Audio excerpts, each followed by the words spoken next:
নমস্কার বন্ধুরা, মেঘার সাথে বাঙালিয়ানার আরও একটি নতুন পর্বে আপনাদের সবাইকে স্বাগত। আজ নিয়ে এসেছি দারুণ সুস্বাদু এবং সম্পূর্ণ নিরামিষ একটি আলুর পরোটার রেসিপি। সকালের তাড়াহুড়োতে আটা ময়দা মাখা বা বেলার ঝামেলা ছাড়াই এই আলুর পরোটা তৈরি করে নেওয়া যাবে একদম সহজ পদ্ধতিতে। আর এই আলুর পরোটার স্বাদও কিন্তু দুর্দান্ত হয়। তাহলে চলুন আজ এই সম্পূর্ণ নিরামিষ আলুর পরোটার রেসিপি দেখে নেওয়া যাক একদম স্টেপ বাই স্টেপ। সবার প্রথমে আমাদের একটা ব্যাটার তৈরি করে নিতে হবে। তার জন্য একটা বাটিতে আমি নিয়ে নিয়েছি 200 গ্রাম ময়দা। ময়দার পরিবর্তে আপনারা কিন্তু সম্পূর্ণ আটা দিয়েই এই পরোটা তৈরি করতে পারেন।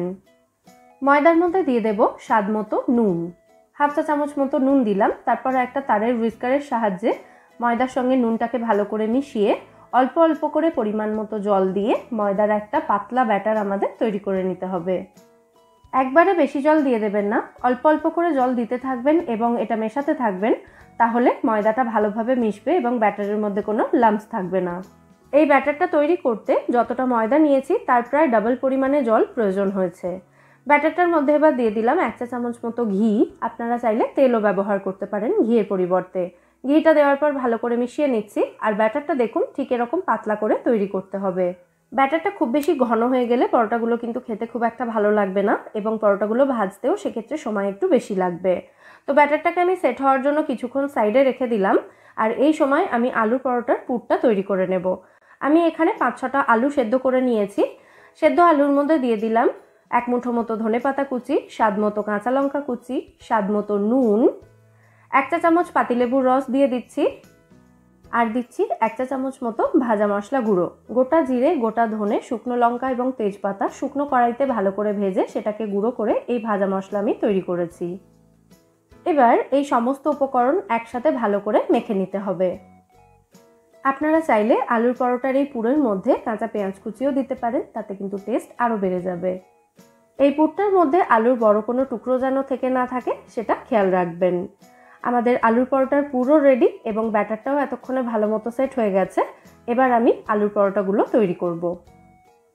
পরোটাগুলো তৈরি করার জন্য একটা ফ্রাইং প্যান ভালো করে গরম করে তার মধ্যে সামান্য একটু তেল ব্রাশ করে দিলাম।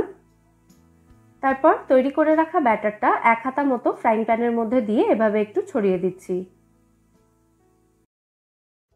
ব্যাটারটা এভাবে ছড়িয়ে দেওয়ার কিছুক্ষণের মধ্যেই দেখবেন পরোটার ওপরের সারফেসটা এরকম একটু শুকনো হতে শুরু করেছে।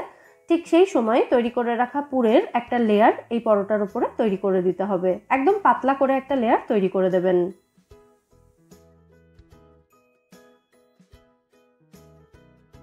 দেখুন আলুর পুরটা দিয়ে একটা পাতলা লেয়ার আমি তৈরি করে দিয়েছি পরোটার উপরে। এবার এই পুরের ওপর থেকেই তৈরি করে রাখা ব্যাটারটা এভাবে ছড়িয়ে দিতে হবে। পুরো পুরটাকে কভার করে দিতে হবে। কোথাও থেকে যেন পুর বেরিয়ে না থাকে সেটা খেয়াল রাখবেন। এইভাবে পুরো পুরটাকে ব্যাটারটা দিয়ে কভার করে দেওয়ার পর আবারও কিছুক্ষণ অপেক্ষা করতে হবে যাতে এই ব্যাটারটা একটু শুকিয়ে আসে। এই সময় পরোটাটা ভাজার জন্য সাইড থেকে একটু তেল বা ঘি দিয়ে দিতে হবে। আমি এখানে ঘি দিয়েছি যেহেতু আলুর পরোটা ঘি দিয়েই বেশি ভালো লাগে, তবে আপনারা চাইলে তেল দিয়েই এটাকে ফ্রাই করতে পারেন। কিছুক্ষণের মধ্যেই যখন দেখবেন ওপরের ব্যাটারটাও এরকম একটু শুকিয়ে এসেছে তখন খুব সাবধানে এই পরোটাটাকে উল্টে দিতে হবে। এতক্ষণ গ্যাসের ফ্লেমটা মিডিয়ামে রাখা ছিল। এবার গ্যাসের ফ্লেমটা একটু বাড়িয়ে দিতে হবে, মানে মিডিয়াম টু হাই ফ্লেমে রেখে এবার পরোটাটাকে দুপিঠ থেকে খুব ভালো করে ফ্রাই করতে হবে। এক একটা পরোটা সম্পূর্ণভাবে তৈরি হতে সময় লাগবে 4 থেকে 5 মিনিট করে। দেখুন এই পরোটাটা দুপিঠ থেকে সুন্দর মুচমুচে করে ভাজা হয়ে গেছে। আমাদের প্রথম আলুর পরোটা এখানে একদম রেডি। এটাকে আমি একটা সার্ভিং প্লেটে তুলে নিচ্ছি। পরোটাগুলো একটু মুচমুচে হলে খেতে কিন্তু বেশি ভালো লাগবে। তাহলে দেখলেন তো কত সহজে এই আলুর পরোটা তৈরি করে নেওয়া যায়। এবার একটা পরোটা আমি একটু ছিঁড়ে দেখিয়ে দিচ্ছি। দেখুন পরোটাটা কিন্তু একেবারে পুরে ঠাসা। কোনো রকম মাখা বা বেলার ঝামেলা ছাড়াই সকালের তাড়াহুড়োতে একদম ঝটপট এটা আপনারা তৈরি করে নিতে পারেন। এবার এই আলুর পরোটার সাথে সার্ভ করার জন্য একটা বোঁদের রায়তার রেসিপি আপনাদের সঙ্গে আমি শেয়ার করছি। 400 গ্রাম টক দইয়ের মধ্যে 1 চা চামচ মতো ভাজা মশলা গুঁড়ো এবং হাফ চা চামচ মতো বিট নুন দিয়ে ভালো করে এগুলোকে টক দইয়ের সাথে মিশিয়ে নিচ্ছি। এবার এই মশলা মেশানো দইয়ের মধ্যে আমি দিয়ে দিচ্ছি 2 মুঠো মতো শুকনো বোঁদে। এটা কিন্তু রসে ভেজানো বোঁদে নয়, মানে মিষ্টি বোঁদে নয়, এটা ভাজা বোঁদে। এবার দিয়ে দিচ্ছি 1 চা চামচ মতো চিনি। চিনিটা আপনারা মশলার সাথেও মিশিয়ে নিতে পারেন দইয়ের মধ্যে।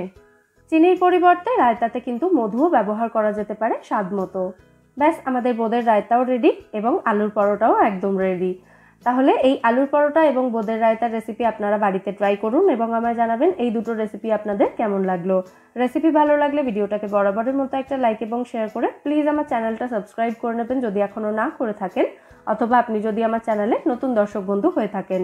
ফিরে আসবো নতুন কোনো রেসিপি নিয়ে। সবাই সুস্থ থাকবেন, ভালো থাকবেন এবং সবাইকে খুব ভালো রাখবেন।